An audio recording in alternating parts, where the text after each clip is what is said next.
오늘 성경 말씀은 로마서 8장 보도록 하겠습니다. 8장 1절부터 11절 말씀. 제가 가진 성경은 신약성경 248페이지, 252페이지, 249페이지로 적었습니다. 로마서 8장 1절부터 11절 말씀.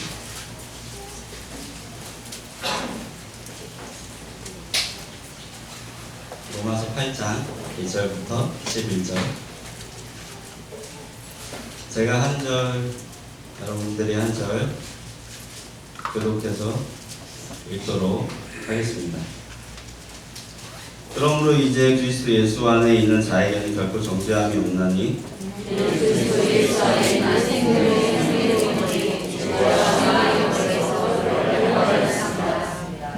율법이 육신으로 말미암아 연약하여 할 수 없는 그것을 하나님은 하시나니 곧 죄로 말미암아 자기 아들을 죄 있는 육신의 모양으로 보내어 육신의 죄를 정하사 육신을 따르지 않고 그 영을 따라 하는 우리에게 율법의 요구가 이루어지게 하셨습니다. 육신을 따르는 자는 육신의 일을, 영을 따르는 자는 영의 일을 생각하나니 육신의 생각은 사망이요 영의 생각은 생명과 평안이다. 육신의 생각은 하나님과 원수가 되나니 이는 하나님의 법에 불복하지 아니할 뿐 아니라 할 수도 없습니다. 육신에 있는 자들은 하나님을 기쁘시게 할 수 없느니라. 만일 너희 속에 하나님의 영이 거하시며 너희가 육신에 있지 아니하고 영에 있나니 누구든지 그리스도의 영이 없으면 그리스도의 사람이 아니라. 또 그리스도께서 너희 안에 계시면 몸은 죄로 말미암아 죽은 것이나 영은 의로 말미암아 살아있는 것이니라. 함께 읽겠습니다. 예수를 죽은 자 가운데서 살리신 이의 영이 너희 안에 거하시면 그리스도 예수를 죽은 자 가운데서 살리신 자 너희 안에 거하시는 그의 영으로 말미암아 너희 죽을 몸으로 살리시리라. 아멘. 말씀이 어렵죠? 오늘 죄의 세력에서 벗어난 신자라는 제목으로 말씀 전하도록 하겠습니다. 국제화 시대에 발맞춰 요즘 해외에 많이들 다녀오시죠?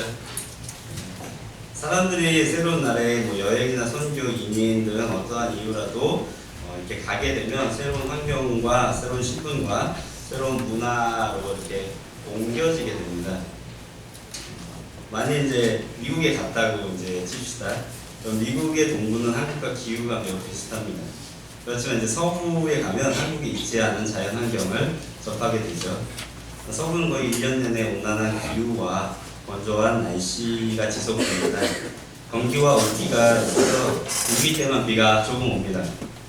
그래서 겨울에도 반바지를 입고 바닷가에 가서 놀다가 2시간여 차를 타고 산에 가서 스키를 탈 수 있는 곳이 서부입니다. 한국과는 무척 다른 자연 환경을 갖고 있죠. 또한 이제 타국에 가면 신분이 변화가 됩니다. 한국에서는 한국 사람으로서 누구라도 의심 없는 한국인이지만 미국에서는 한국이라는 나라의 사람이 됩니다. 즉 한국에서는 한국의 법적 보호와 한국의 법적 권리를 갖는 한국인이죠. 그러나 미국에 가면 신분이 미국에 체류하는 목적에 따라 관광객, 유학생, 영주권자 등등의 신분으로 바뀌게 됩니다. 별 목적이 없으면 그냥 외국인, 더 적나라하게 표현하면 이방인 이렇게 되는 것이죠. 또 미국에 가면 그 나라의 문화의 영향을 받게 됩니다. 한국 사람들이 기대하는 한국 사람들의 소통 방식이나 이 배려를 받을 수 없다는 뜻입니다. 미국 애들하고 같이 밥을 먹으면 이제 굉장히 웃기는 일이 있습니다. 한 미국인 친구가 학교 카페테리아에서 저보고 밥을 같이 먹자고 그래서 같이 먹었습니다. 먹고 나면 보통 한국 사람들은 한 사람이 다 먹을 때까지 먼저 먹어도 기다려 주거나 아니면 이렇게 좀 담소를 나누다가 야 우리 이제 공부하러 가자, 같이 가자 하고 딱 같이 일어나지 않습니까? 근데 미국 애들은 되게 웃긴 게 다 자기가 이제 다 먹고 나면 이제 I have to 하면서 나 먼저 가야 된다고 딱 일어납니다. 그러면은 같이 먹던 상대방도 웃긴 게 그래? 잘 가? 딱 이렇게 하고 딱 끝나요. 그래서 처음에는 되게 이상하다라고 생각을 했습니다. 어떤 이 언뜻이 한국 사람의 상식으로는 잘 이해가 되지 않지만 그만큼 한 나라의 문화는 한국 사람이 한국에서 상식적으로 누리고 기대하는 것과는 많이 다르다라는 것입니다. 또 그곳에서는 그곳의 문화를 존중해 줘야 합니다. 왜냐하면 그들이 그런 문화 속에서 낳고 또 자라고 살고 있기 때문이죠. 한국인이 미국에 가면 다른 환경과 식품과 문화로 옮겨지는 것처럼 신자들은 믿음으로 이전과는 다른 새 영역으로 옮겨진 사람들입니다. 신자들은 더 이상 죄의 세력에 굴복하지 않고 정죄와 사망에서 완전히 벗어나 그들 안에 내주하셔서 예수 그리스도에 의해 성취된 구원의 축복들을 적용하시는 성령의 인도를 따라 살게 되죠. 이전과는 다른 새로운 영역을 오늘 본문에서 쭉 소개를 하고 있습니다. 물론 우리가 이미 많이 들어왔고 또 뭉뚱그려서 알고 계시는 얘기이기도 합니다. 하지만 좀 더 실질적으로 이렇게 누리고 사실 수 있도록 이 영역을 세 가지로 한번 구분해서 오늘 말씀을 드려보도록 하겠습니다. 첫째, 우리는 그리스도 영역으로 옮겨졌습니다. 그리스도를 구주로 받아들인 사람들은 이제 정죄함이 없죠. 죄와 사망의 법에서 자유를 누리게 된 것입니다. 여기서 법이라는 것은 사람에게 어떠한 영향력을 발휘하는 원리, 권위, 세력 등을 의미합니다. 하나님은 이스라엘 백성들에게 율법을 허락하셨습니다. 이스라엘 백성들은 율법을 잘 지키며 구원에 이르는 줄 알았습니다. 그리고 바울의 시대에는 그 율법을 정말 잘 지키고자 하는 사람들도 있었습니다. 바리새인들이 그랬죠. 그러나 사람들이 율법을 지키려 하면 할수록 그 율법을 지킬 수 없다는 것만을 깨닫게 됩니다. 우리가 큐티를 하고 구체적인 적용을 이렇게 열심히 하지 않습니까? 그리고 이제 마을 식구들과 말씀을 공부하고 그 다음에 적용이 되는 실천 과제를 같이 이제 정합니다. 그리고 일주일 동안 열심히 지키려고 노력을 합니다. 다음 주에 이제 마을 식구들을 만나게 되니까 이 체면치레는 해야 되지 않습니까? 그래서 어떻게 잘 지키려고 노력을 했는데 잘 지키실 수 있으셨나요? 잘 안 되죠? 물론 일주일에 한 3, 4일은 나름 잘 지킬 수 있습니다. 그러나 나머지 3, 4일은 어쩌면 그렇게 지키기 어렵게 만드는 일만 생기는지 결국 자책과 죄책만 남게 됩니다. 아니면 인간이 원래 그렇지 뭐 하며 애써 자위하게 되죠. 1, 2절은 이러한 율법의 자책과 죄책으로부터 신자가 해방된다고 말하고 있습니다. 왜냐하면 신자는 예수 그리스도와 연합되어 십자가에서 죄를 해결하셨던 그리스도의 죽음에 참여하기 때문입니다. 내가 아무리 지키려고 해도 지킬 수 없었던 그 율법의 정죄와 형벌을 누군가 대신 지키고 대신 지어줬기에 오늘날 죄와 사망의 법에서 자유한 자가 될 수 있는 것입니다. 이제 그리스도의 영역에 이렇게 들어왔기에 저번 주일에 마을에서 나눈 신앙의 결단과 실천 과제들을 다 지키지 못했다 하더라도 죄책과 자책으로부터 자유할 수 있습니다. 하나님은 자비하셔서 늘 우리에게 세컨 찬스, 두 번째 기회를 주시는 분이시니까요. 제가 이런 말을 그룹 성경 공부에서 한 적이 있습니다. 그 그룹에서는 날마다 일주일마다 한 번씩 만나서 말씀을 공부하고 그 다음 주에 만나기까지 성경을 읽고 기도하고 실천 과제를 수행하는 그런 모임이었습니다. 그러니까 제자 훈련하고 좀 비슷하죠. 그리고 각자 밴드에 일주일 동안 삶이나 과제의 점검을 올렸습니다. 하루는 어떤 집사님이 이런 글을 남긴 것을 보았습니다. 저는 오늘 잘 지키지 못했네요. 찬스를 써야겠어요. 이렇게 글을 남겼어요. 그래서 제가 그 밑에다가 댓글로 저도 오늘 찬스를 써야겠어요. 이렇게 점점점 이렇게 댓글을 남겼습니다. 우리는 그리스도의 영역에 들어왔습니다. 우리에게 두 번 다시 율법의 정죄와 형벌은 없습니다. 둘째, 생명의 영역으로 옮겨졌습니다. 6절에서 영에 이른 생명과 평안이니라 라고 말하고 있습니다. 여기서 말하는 생명이라는 것이 단순히 죽고 사는 것을 의미하는 것이라고 말하기보다는 좀 더 영적으로 풍성한 의미를 지니고 있다고 봐야 합니다. 신약 성경에서 생명은 우리가 흔히 알고 있는 자연적 생명을 포함하여 하나님과 그리스도에게 속하는 초자연적 생명도 의미합니다. 물론 이 생명은 이 땅에서 지금 향유하는 것이기도 합니다. 또 믿는 자가 받는 새 생명과 종말의 복된 시대에 누릴 생명도 아울러 의미합니다. 그러니까 다시 말씀드리면 우리는 지금 살고 있지만 언젠가 죽는다는 것을 모두 알고 있습니다. 그래서 죽였죠. 동서복음을 통해 영원한 생명을 살고자 하는 것이 모든 인간들의 바람이었습니다. 또한 설사 영원히 산다고 해도 그냥 영원히 사는 것이 아니라 극락왕생하기를 바라죠. 그러니까 죽고 난 다음에도 잘 살고 싶은 것이 모든 인간의 바람입니다.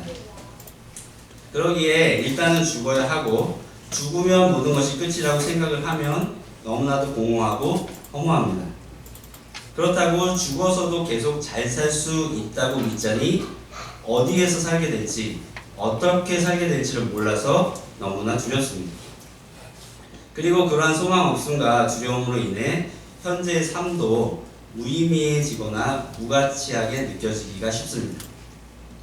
또한 삶 속 여러 가지 문제나 고난이 닥칠 때마다 삶에 대한 의미를 의심하게 됩니다. 그러나 하나님은 생명에 대해 여러 가지 약속을 주십니다. 우선 생명을 창조하셨고 유지시켜 주십니다.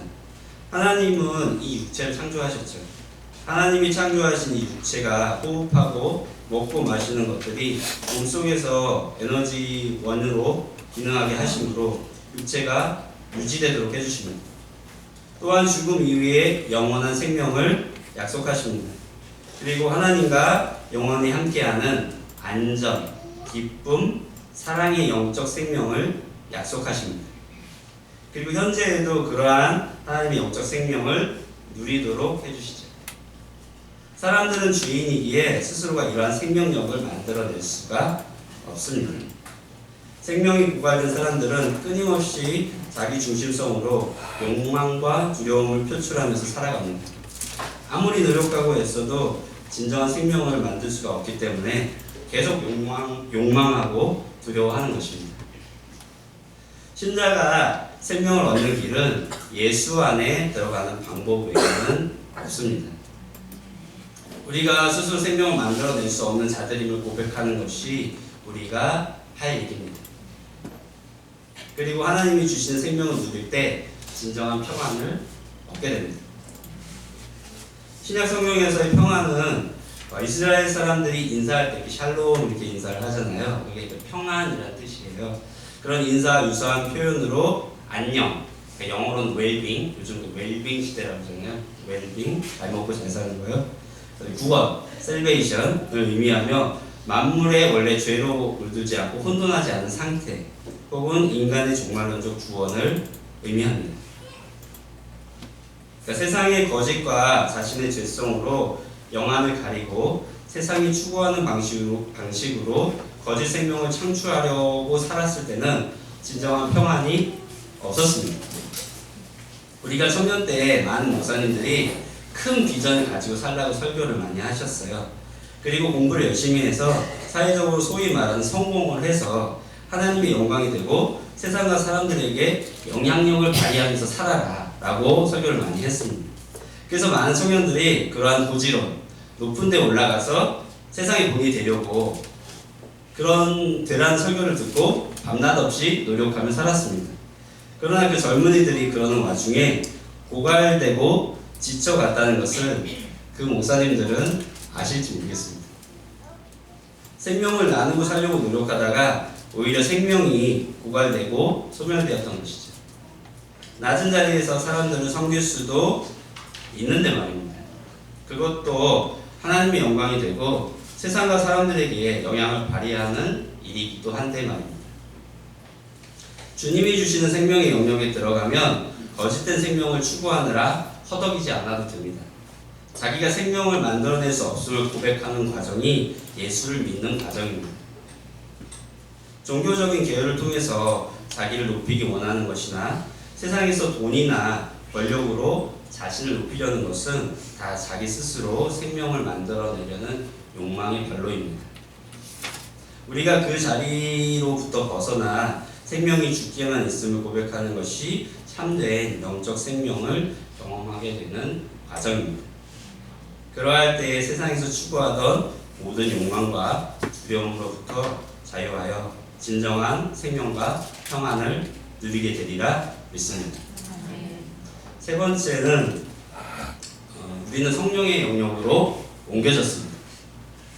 10절을 보시면 그리스도께서 너희 안에 계시면 몸은 죄로 말미암아 죽은 것이나 영은 의로 말미암아 살아있는 것이라고 말하고 있습니다. 여기서 영은 성령을 말합니다. 성령이 어떤 분이시죠? 몇 주 전에 교리문답을 통해서 배우셨습니다. 성령은 삼위 하나님 중에 한 분이신 하나님이십니다. 그리고 하나님과 예수님이 나에게 보내준 분이시죠. 그분은 우리가 그리스도의 은덕에 참여하게 해줍니다. 앞서 말한 것처럼 생명과 평안을 누리게 해주시는 거죠. 그리고 나를 위로해 주십니다. 그리고 영원히 나와 함께 해주시는 분입니다. 왜 자신의 습관적 죄 때문에 괴로울 때가 있지 않습니까? 앞서 말한 그 결단과 적용과도 통하는 것이지만 우리가 하나님 앞에서 이렇게 살겠어, 저렇게 살지 않겠어 라고 결단을 했다고 칩시다. 그러나 인간의 본성과 세상의 유혹은 그러한 결단에 부합하는 삶을 살 수 있도록 우리를 내버려 두지 않습니다. 그래서 자주 실패하죠. 저도 그런 실패를 겪고 나서 좌절하고 스스로를 정죄하고 자책했던 적이 여러 번 있었습니다. 그리고 나서 이것이 정말 노력해도 안 되는 것이 아닐까, 내가 아무리 애쓰고 힘써도 안 되는 것이 아닐까라는 절망과 회의에 빠진 적이 있습니다. 그러나 그러던 중 오늘 말씀에서 나눈 것처럼 내가 스스로 생명을 만들어낼 수 없음을 고백하는 과정이 예수를 믿는 것이라는 것을 깨닫게 되었습니다. 종교적인 계율을 통해서 자기를 높이고자 하는 것도 구원이 아니며 세상에서 돈이나 권력으로 자신을 높이려는 것도 구원이 아니며 선하고 좋은 일을 하는 것도 구원이 아니며 심지어 매일 말씀에 도전받은 대로 살고자 노력하는 것도 구원이 아니라는 것을 알게 되었던 것이죠. 내가 생명을 만들어낼 수 없는 존재라는 것을 고백하는 것이 예수님을 인정하고 그분으로만 생명을 얻을 수 있음을 인정하는 것이 구원이라는 것을 깨닫게 되었습니다. 그리고 그제서야 저는 이전에 그렇게 율법을 지키려 노력하고 애썼지만 지킬 수 없었던 이유도 깨닫게 되었습니다. 아, 그렇구나. 내가 노력하고 애쓴다고 할 수 있는 게 아니구나. 그러고 나니까 지난날의 모든 자책과 죄책으로부터 자유할 수 있게, 좀 더 말하면 자유해도 되겠다라는 그런 확신을 얻었습니다. 왜 이전에 죄를 짓고 하나님 앞에 이렇게 나왔을 때 내주하신 성령께서 괜찮다, 다시 일어나서 노력하면 된다 라고 말씀을 해주셨는지 그제야 깨닫게 되었던 것이죠. 앞에서 말씀드린 것처럼 성령은 우리를 위로하시고 우리가 주의 말씀을 깨닫게 하며 우리가 주를 바라보고 다시 일어날 수 있는 새 힘을 주시는 분이시기 때문이었던 것입니다. 저는 그때마다 뭐가 괜찮냐, 나 이렇게 실패했는데, 나 또 이렇게 쓰러졌는데 뭐가 괜찮다는 거냐 라며 대들었습니다. 그러나 그것이 또 제 의를 하나님 앞에서 주장하는 또 다른 죄였음을 나중에 알게 되었습니다. 하나님이 원하시는 것은 내가 내 힘으로 의로운 삶을 살 수 없다는 것을, 율법을 지킬 수 없다는 것을, 내가 스스로 생명을 만들어낼 수 없는 존재라는 것을 인정하는 것이었다는 것을 나중에야 깨달았던 것이죠. 그리고 제가 제 힘을 의지하지 않고 내 안에 역사하시는 성령의 위로를 받고 성령이 이끄시는 대로 살아가고자 할 때 진정 죄로부터 자유해지는 능력을 발휘하신다는 것도 깨닫게 되었습니다. 물론 지금도 부족하고 연약하지만 분명 10년 전의 저와 5년 전의 저와 3년 전의 저와 1년 전의 저는 다르니까요. 이제는 나의 나된 것은 나의 힘이나 능이 아니라 오직 주의 은혜라는 것을 매일 고백하며 사는 것이 구원받은 자의 유일한 고백임을 깨닫게 되었습니다. 그리고 때때로 내 자신이 너무나 실망스러울 때마다 성령께서 오늘도 나와 함께 하시고 나를 도우실 거라는 그런 믿음이 있기에 앞으로도 더욱 주의 은혜로 온전히 빚어질 것이라는 소망을 놓치지 않게 되었습니다. 그래서 11절에 예수를 죽은 자 가운데서 살리신 이의 영이 너희 안에 거하시면 그리스도 예수를 죽은 자 가운데서 살리신 이가 너희 안에 거하시는 그의 영으로 너희 죽을 몸도 살리시리라고 말하고 있는 것입니다. 성도 여러분, 여러분은 이제 새로운 영역으로 들어오셨습니다. 제가 유학생으로 미국에 갔을 때 새로운 환경과 새로운 신분과 새로운 문화의 영역으로 옮겨졌듯이 요즘 우리나라에 많이 오는 다문화 사람들이 새로운 한국에 와서 새로운 환경과 또 새로운 신분과 새로운 문화의 영역으로 옮겨졌듯이 여러분도 죄와 사망의 법에서 그리스도의 영역으로 육신과 죽음에서 생명과 평안의 영역으로 세상과 강령에서 하나님의 나라와 성령의 영역으로 옮겨지셨습니다.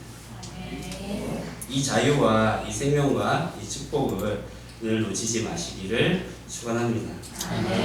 이전에 나의 힘과 능으로 살고 세상에서 성공하고 인정받기 위해 달려오느라 너무나 피곤하고 힘들었습니다. 그러나 이제 하늘의 자유와 생명과 축복을 소유한 자답게 살기를 다시 한번 결단하기 원합니다. 내가 이미 받은 이 자유와 이 생명과 이 축복을 결코 놓칠 수 없지 않습니까? 오늘 이 저녁 나를 둘러싸고 있는 모든 세상의 고민과 문제와 시험과 죄악으로부터 자유와 생명과 축복을 선포하시는 귀한 시간이 되시기를 그리스도의 이름으로 축원합니다. 아멘. 이 시간 우리 찬양 182절 1, 2, 3절